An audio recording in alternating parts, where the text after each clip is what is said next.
ತೌಫೀಕ್ ಬೇಪಾರಿ ಅವರೇ, ಈ ವೇದಿಕೆ ಮೇಲೆ ಆಸೀನರಿದ್ದಂತಹ ಜಹಾಂಗೀರ್ ಮಮದಾಪುರ ಅವರೇ, ಹೆರಡಾಳ ಗ್ರಾಮ ಪಂಚಾಯತಿಯ ಉಪಾಧ್ಯಕ್ಷರಾದಂಥ ಅಲ್ಲಾಬಕ್ಷ್ ಜಮಾದಾರ್ ಅವರೇ, ವೇದಿಕೆ ಮೇಲೆ ಸಾಕಷ್ಟು ಜನ ಆಸೀನರಾಗಿದ್ದಾರೆ.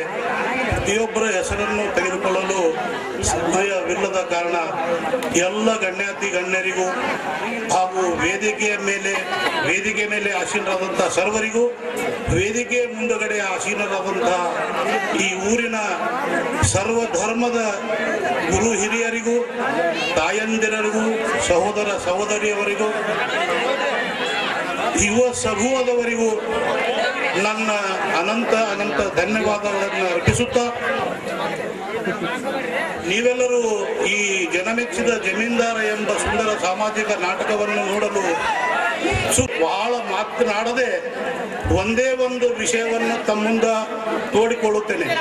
ಆ ವಿಷಯ ಇವತ್ತಿನ ಈ ಯುಗದಲ್ಲಿ ಗಣಕೀಕೃತ ಆಯಿತು, ಈ ಮೊಬೈಲ್ ಆಯಿತು, ಈ ಎಲ್ಲದರಲ್ಲೂ ನಾವು ದಿನಾಲು ನೂರಾರು ಚಲನಚಿತ್ರಗಳು, ನಾಟಕಗಳು, ಹಾಸ್ಯ ಕಥೆಗಳು ಎಲ್ಲವನ್ನು ವೀಕ್ಷಿಸುತ್ತಿದ್ದೇವೆ.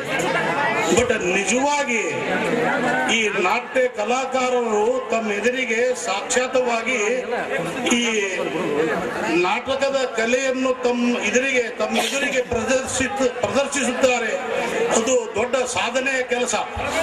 ಈ ನಾಟಕದಲ್ಲಿ ಜನರಿಗೆ ಒಂದು ಶುಭ ಸಂದೇಶ ಸಾರುವಂತ ಒಂದು ಹಿತವಾದಂತ ಸನ್ನಿವೇಶ ಸಂದರ್ಭಗಳಿರ್ತಾವ. ನಾವು ಆ ನಾಟಕದಲ್ಲಿರುವಂತ ಒಳ್ಳೆಯ ಗುಣಗಳನ್ನು ನಮ್ಮ ಜೀವನದಲ್ಲಿ ಅಳವಡಿಸಿಕೊಂಡು ನಾವು ಈ ಜನಮೆಚ್ಚಿದ ಜಮೀನ್ದಾರ ಅನ್ನುವ ಹಾಗೆ ನಾವು ಜನಮೆಚ್ಚಿದ ನಾಗರಿಕರಾಗಬೇಕು ಅಂತ ಹೇಳಿ ನಮ್ಮಲ್ಲಿ ನಾನು ಪ್ರೀತಿಯಿಂದ ನನ್ನೆರಡು ಮಾತುಗಳನ್ನು ಹೇಳ್ಕೊಳ್ತಾ, ಇವತ್ತಿನ ಈ ನಾಟಕ ಕಾರ್ಯಕ್ರಮಕ್ಕೆ ನನ್ನನ್ನು ಕರೆಸಿ ಸನ್ಮಾನಿಸಿ ಗೌರವಿಸಿದ್ದಕ್ಕಾಗಿ ತಮಗೆಲ್ಲರಿಗೂ ಮತ್ತೊಮ್ಮೆ ಮೊದಲೇ ನನ್ನ ಅನಂತ ಧನ್ಯವಾದಗಳನ್ನು ಅರ್ಪಿಸಿ ನನ್ನೆರಡು ಮಾತುಗಳನ್ನು ಮುಗಿಸುತ್ತೇನೆ.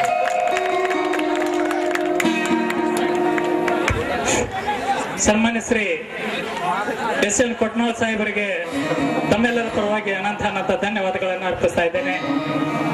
ಇನ್ನು ಕೊನೆಯದಾಗಿ ಕತಕನಹಳ್ಳಿ ಗ್ರಾಮದಲ್ಲಿ ಕಂಡಿರ್ತಕ್ಕಂಥ ಸಿರಪುರಿ ಒಂದು ಹೆಸರು, ಅದು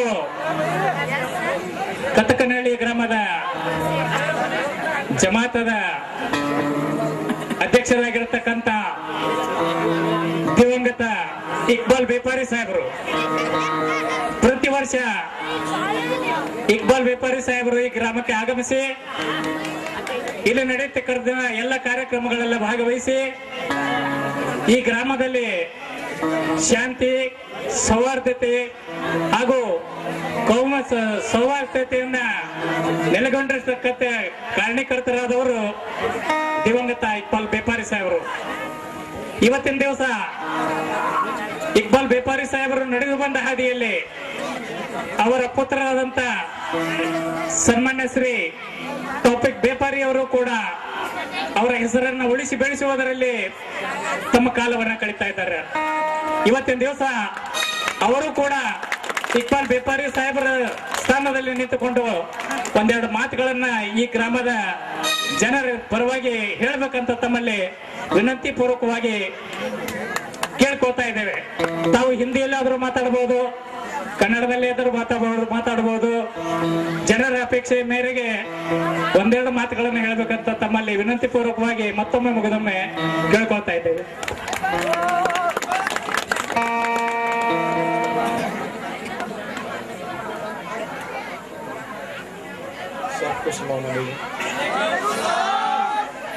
तमाम भाई और बहनों से मैं दिल की गहराई से शुक्रिया अदा करता हूँ, जो इज्जत हर गांव के हर प्रोग्राम में जो हमारे अब्बा को इज्जत दिया करते थे, आप पूरे गांव वाले मिल के वो इज्जत आप मुझे दे रहे हैं। इसके लिए मैं तहे दिल से आप सबका शुक्रिया अदा करता हूँ।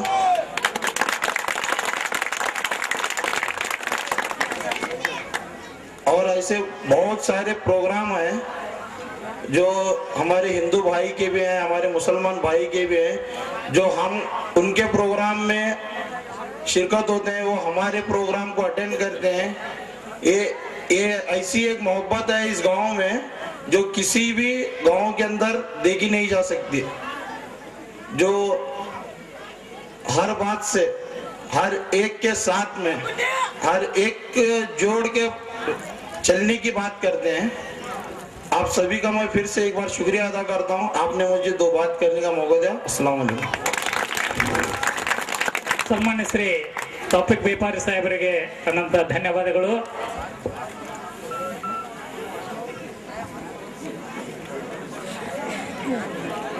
ಕತಕರಹಳ್ಳಿ ಗ್ರಾಮದಲ್ಲಿ ಯಾವುದೇ ಒಂದು ಕಾರ್ಯಕ್ರಮದಲ್ಲಿ ನಾಟಕದ ಮಾತಿನ ಪ್ರಶ್ನೆ ಬಂದಾಗ ಮೊದಲಿಗೆ ನೆನಪು ಬರತಕ್ಕಂತಹ ವ್ಯಕ್ತಿ ಶ್ರೀ ಬುಡ್ಡೆ ಸಾಬ್ ಬಕಾತಾರ್. ಎಲ್ಲ ಪ್ರೇಕ್ಷಕರ ಬಳಗದ ಕಣ್ಣು ಅಂತ ಹೇಳಿದ್ರೆ ತಪ್ಪಾಗ್ಲಿಕ್ಕಿಲ್ಲ. ಅದರಂತೆ ಇನ್ನೋರ್ವ ವ್ಯಕ್ತಿ ಶ್ರೀ ಮುರ್ತು ಚುಮ್ನಾಳ್. ಈ ಇಬ್ಬರನ್ನು ಕೂಡ ಈ ವೇದಿಕೆಯ ಮೇಲೆ ಕರೆಸಿ ತೌಫಿಕ್ ಬೇಪಾರಿ ಅವರು ಮಾಲಾರ್ಪಣೆ ಮಾಡ್ಬೇಕಂತ ತಮ್ಮಲ್ಲಿ ಕೇಳ್ಕೊಳ್ತಾ ಇದ್ದೇವೆ.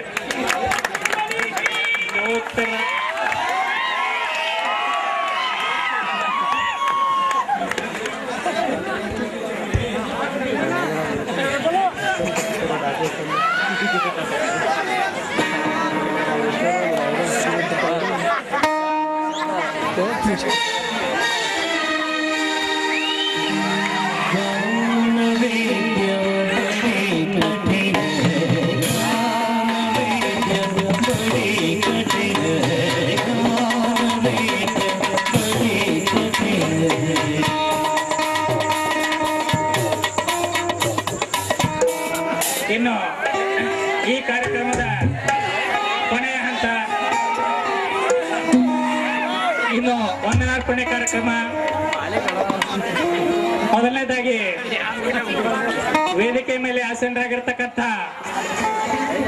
ಎಲ್ಲ ಗಣ್ಯಾತಿ ಗಣ್ಯರು, ಎಲ್ಲ ಮಹಿಳೆಯರು, ಕತಕನಹಳ್ಳಿ ಗ್ರಾಮದ ಜನರ ಒಂದು ಕರೆಗೆ ಹೋಗೊಟ್ಟು ತಮ್ಮ ಕೆಲಸದ ದಿನಗಳಲ್ಲಿ ವೇಳೆಯನ್ನ ಮಾಡಿಕೊಂಡು ಈ ಗ್ರಾಮಕ್ಕೆ ಆಗಮಿಸಿ ಈ ಎಲ್ಲ ಕಾರ್ಯಕ್ರಮಗಳಲ್ಲಿ ಭಾಗವಹಿಸಿ ಏನು ಒಂದು ಈ ವೇದಿಕೆಗೆ ಸೌಂದರ್ಯ ಸಂತೋಷವನ್ನ ಹಂಚಿಕೊಂಡಿದ್ದಾರೆ. ಅದಕ್ಕಾಗಿ ಕತಕನಹಳ್ಳಿಯ ಎಲ್ಲ ಗ್ರಾಮಸ್ಥರ ಪರವಾಗಿ ತಮಗೆ ಅನಂತ ಅನಂತ ಧನ್ಯವಾದಗಳನ್ನು ಅರ್ಪಿಸುವುದರೊಂದಿಗೆ ಈ ಕಾರ್ಯಕ್ರಮ ಇಲ್ಲಿಗೆ ಮುಕ್ತಾಯಗೊಳ್ತಾ ಇದೆ.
ಚಿನ್ನವೆಂದು ನಂಬಿ ದುಡಿಯುತ್ತಿರುವ ನನ್ನ ಗಂಡ ಹಾಗೂ ನನ್ನ ಮೈದನನ ರಕ್ಷಣೆ ನಿನ್ನ ಮೇಲೆ.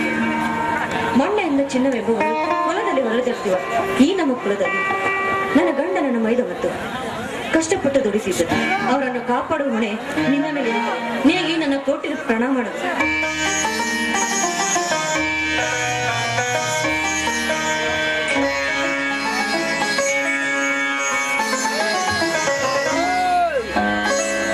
ಲಕ್ಷ್ಮಿ ಐಗಿರಿ ನಂದಿನಿ ನಂದಿತ ಮೇದಿನಿ ವಿಶ್ವ ವಿನೋದಿನಿ ನಂದನೆ ಜಯ ಜಯ ಹೇ ಮಹಿಷಾಸುರ ಮರ್ದಿನಿ ರಮ್ಯಕ ಸ್ಪರ್ಧಿನಿ ತೈಲಸಿ ಸರ್ವ ಮಂಗಳ ಮಾಂಗಲ್ಯ ಶಿವೆ ಸರ್ವಾರ್ಥ ಸಾಧಕೆ ಶರಣೇತ್ರಂಬಿಕ ದೇವಿ ನಾರಾಯಣೇ ನಮಸ್ತುತಿ ಅಂತ ಭಕ್ತಿಯಿಂದ ಪೂಜೆ ಮಾಡ್ತೇವೆ. ನಿನ್ನ ಪೂಜಾ ಸಂಭ್ರಮ ಅದ್ಭುತವಾಗಿದೆ. ಎಲ್ಲೇ ಶ್ರೀ ಗಂಗಾಧರೇಶ್ವರ ಪರಮೇಶ್ವರ ಕರ್ಣವಾಣಿಯಂತೆ ಈ ತಾಯಿಯ ಪೂಜೆಯನ್ನು ನಡೆಸ್ಕೊತೀನಿ.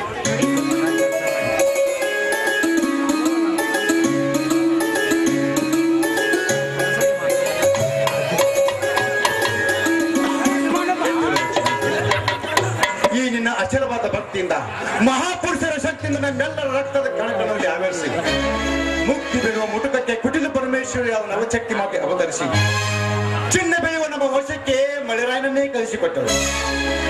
ಚಿನ್ನ ಬೆಳೆಯುವ ಈ ಮಣ್ಣಲ್ಲಿ ರೈತರ ಉಸಿರೇ ನಾರಿನ ಉಸಿರಾಗಲಿ ಅಂತ ಹರಿಸಿದಳು ನಿನ್ನ ಪೂಜಾ ಬಲದಿಂದ. ಇಂಥ ಆಜ್ಞವಿದೆ ನಿಮ್ಮ ಆಶೀರ್ವಾದದಲ್ಲಿ.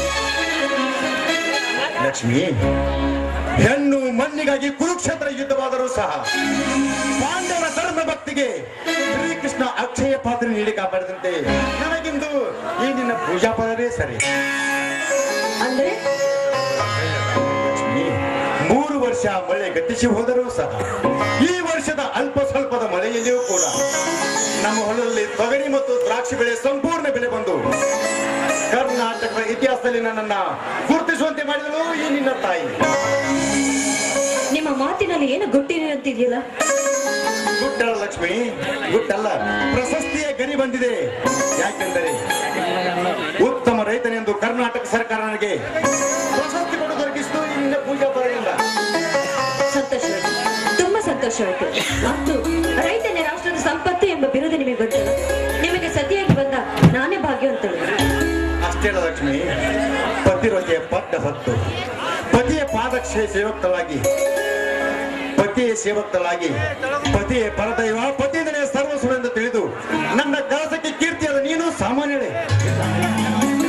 ರಾತ್ರಿ ಹಗಲೆಂದು ಚಳಿ ಮಳೆ ಬಿಸಿಲಿಗೆ ಹೆಗಲು ಕೊಟ್ಟು ಕಲ್ಲು ಮುಳ್ಳು ತುಳಿದು ಕಸ ಕಡ್ಡಿ ಕಿತ್ತು ನನ್ನೊಂದಿಗೆ ಮಣ್ಣಲ್ಲಿ ಮಣ್ಣಾಗಿ ನಮ್ಮ ಹೊಲಕ್ಕೆ ಚಿನ್ನದ ಬೆಳೆ ಬೆಳೆಯನ್ನು ಕಳಿಸಿಕೊಂಡ ನೀನು ಸಾಮಾನ್ಯಳೆ. ಹೋಗ್ರಿ, ಈ ನಿಮ್ಮ ಮಾತಿನಲ್ಲಿ ಬರೀ ಹೊಗಳಿಕೆನೇ ಇದೆಯಲ್ಲ. ಹೊಗಳಿಕೆ ಮಾತಲ್ವೇ, ಆನಂದದಿಂದ ಹಬ್ಬಚ್ಚಿ ಹೇಳುವ ಮಾತು. ಹೆತ್ತವರನ್ನು ಕಳೆದುಕೊಂಡು ಪರದೇಶದ ನನ್ನ ತಮ್ಮ ತಂಗಿಗೆ ನೀನೇ ಹೆತ್ತ ತಾಯಿಯಾಗಿ ಅವರನ್ನು ಉಣಿಸಿ ತಿನಿಸಿ ದೊಡ್ಡವರನ್ನಾಗಿ ಮಾಡಿ ನನ್ನನ್ನು ಕರ್ನಾಟಕದ ಇತಿಹಾಸದಲ್ಲಿ ಗುರುತಿಸುವಂತೆ ಮಾಡಿದೆ. ನಿನ್ನ ಪ್ರಯತ್ನ ಶಕ್ತಿಯೂ ಅದರ ಲಕ್ಷ್ಮಿ ಅಡಗಿದೆ. ಅಲ್ಪ ವಿದ್ಯಾವಂತರಾದ ನಾನು ಇದಕ್ಕೆ ಕಾರಣವಾಗುತ್ತೀಯೇ? ಹೆಣ್ಣು ಕುಲವೆಂದರೆ ಹುಣ್ಣೆಂದು ತಿಳಿದುಕೊಂಡ ತಿಳಿಗೇಡಿ ಗಂಡಸರಿಗೆ ನೀನು ತಿದ್ದಿ ಬುದ್ಧಿ ಹೇಳಿ ಅಂದಿನ ಮಹಿಳಾ ಸಭೆಯಲ್ಲಿ ನೀನು ಸರಿಯಾದ ಉತ್ತರವನ್ನೇ ಕೊಟ್ಟೆ. ಹೆಣ್ಣು ಕುಲವನ್ನು ಮಣ್ಣು ಮಾಡುವ ನರಹಂತಕರಿಗೆ ನೀನು ದಿಟ್ಟ ಉತ್ತರ ನೀಡಿ ಹೆಣ್ಣು ಈ ಜಗದ ಕಣ್ಣು, ಹೆಣ್ಣಿಂದರೆ ತೂಗಿದೆ ಜಗದ ತೊಟ್ಟಿಲು, ಹೆಣ್ಣಿಂದರೆ ಈ ಜಗದ ತೊಟ್ಟಿಲು ಎಂದು ಸಾರಿ ಹೇಳಿ ಈ ಮಣ್ಣಲ್ಲಿ ಚಿನ್ನ ಬೆಳೆದು ಮಣ್ಣಿನ ಮಕ್ಕಳಾಗಿರಿ ಎಂದು ಕೈ ಎತ್ತಿ ಹೇಳಿ ನಿನ್ನ ಸತ್ಯದ ಮಾತನ್ನು ಸರ್ಕಾರಕ್ಕೆ ಮುಟ್ಟಿ ಪ್ರಶಸ್ತಿ ದೊರಕಿಸಿಕೊಟ್ಟಿತು. ಆದರೆ ನಿಮ್ಮ ಅವಶ್ಯಕವಾದ ಮಾತಾಡ್ರಿ ಲಕ್ಷ್ಮಿ, ಸಾಕಷ್ಟು ಶಾಲೆ ಕಲಿತು ನಿರುದ್ಯೋಗಿ ಗುರಿ ಸಾಕಾಣಿಕೆ ಮಾಡುತ್ತಾ ಮಣ್ಣಲ್ಲಿ ಸಣ್ಣಗಿರುವ ನನ್ನ ತಮ್ಮನನ್ನು ನಿನ್ನ ಹಿರಿಮಗಳಂತೆ ಕಂಡು ಸಿಕ್ಕಂತೆ ಶಾಲೆ ಕಲಿತು ದೊಡ್ಡ ಸಾಹಿತ್ಯಕ್ಕೆ ಬರ್ತೀನಿ ಅಂತ ನನ್ನ ತಂಗಿಗೆ ನೀನು ಹಿರಿಯ ಮಗಳಂತೆ ಕಂಡು ಅಂದಿನಿಂದಲೂ ಇಂದಿನವರೆಗೂ ನಡೆದುಕೊಂಡು ಬಂದ ನೀನು ಮುಂದೆಯೂ ಹೀಗೆ ಹೀಗೆ ಅಂತ ಆಯ್ತು. ನಿಮ್ಮ ತಮ್ಮ ತಂಗಿಯರಷ್ಟೇ ಅಲ್ಲ, ನನ್ನ ಹೆತ್ತ ಒಡ ಹುಟ್ಟಿದ ಮಕ್ಕಳೆಂದು ನಾನು ತಿಳಿದು ಬಯಸುತ್ತೇನೆ.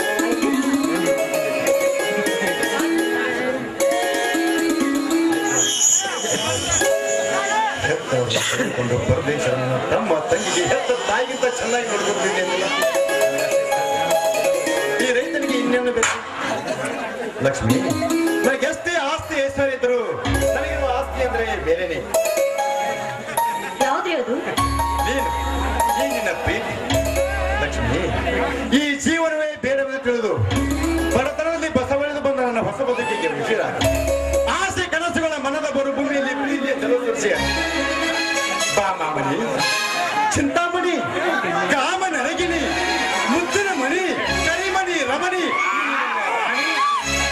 ನೆಲ್ಲನೆ ಹೆಜ್ಜೆ ಹಾಕಿ ಕಾಲಿಗೆಜ್ಜೆ ಕುಣಿಸುತ್ತಾ ಸುಮಧುರವಾಗಿ ಸುಸ್ರಾಯವಾಗಿ ಸುಲಲಿತವಾಗಿ ತಪ್ಪಾಗಿ ಈ ಬಡ ರೈತರ ಮನಸ್ಸು ಹಿಂದಾಗುವಂತೆ ಹಾಡನ್ನು ಹಾಡಬಹುದು.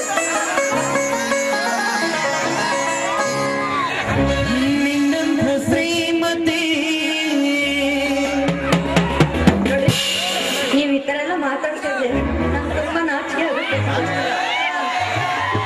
ನೀ ನಾಚಿದರೆ ಚಂದ್ರನ ಕಡೆ ಎದ್ದು ಕಾಣುತ್ತದೆ ಇಲ್ಲಿ ನಮ್ಮ ಕದಂಡ. ನೀ ನಕ್ಕರೆ ಆ ನಗರವನ್ನು ಕರಿಬಿಚ್ಚಿ ಕುಣಿಯುತ್ತದೆ. ಬಾರೇ ಮುತ್ತ ನಿನ್ನಂತ ಶ್ರೀಮತಿ ಕೈ ಹಿಡಿದಾಗ ನಿನ್ನಂತ ಗುಣವತಿ ಜೊತೆಯಾದಾಗ ದಿನವೂ ಆನಂದವೇ.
ಎಲ್ಲಿ ಭಕ್ತಿ ರಸವೆಂಬ ಆಚಾರವೆಂಬ ಬತ್ತಿಗೆ ಬಸವಣ್ಣನೆಂಬ ಜ್ಯೋತಿ ಮುಟ್ಟಿಸಲು ತೊಳಗೆ ಬೆಳಗುತ್ತಿದ್ದಯ್ಯ ಶಿವನ ಪ್ರಕಾಶ. ಭವ್ಯವಾದ ಶಿವನ ಪ್ರಕಾಶದಲ್ಲಿ ಶಿವ ಪಾರ್ವತಿಯರಂತೆ ಕಂಗೊಳಿಸುತ್ತಿರುವ ನನ್ನ ಅತ್ತಿಗೆಯರ ಪಾದಕ್ಕೆ ಪ್ರಣಾಮಗಳು.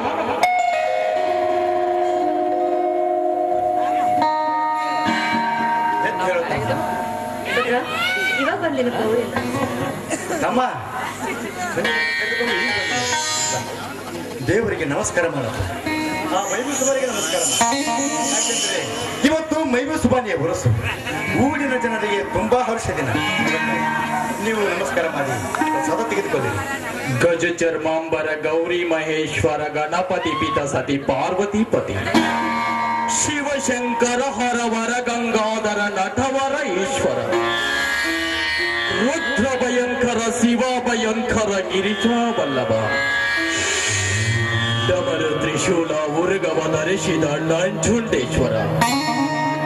ಸಾವಿರಾರು ಕ್ಷೇತ್ರಗಳಲ್ಲಿ ಕುಳಿತು ಲಕ್ಷಾಂತರ ನಾಮಗಳಿಟ್ಕೊಂಡು ಕೋಟ್ಯಾಂತರ ಭಕ್ತರ ಸಲುವ ಕರುಣಾಕರ ಭಾವೈಕತೆಯ ಹರಿಕಾರ ಕಪ್ಪಳ್ಳಿಯ ಕಾಬದೇನು ಹಜರತ್ ಮಹಬೂಬ್ ಸುಬಾನಿ, ನಿನಗೆ ನನ್ನ ಕೋಟಿ ಕೋಟಿ ನಮಸ್ಕಾರ.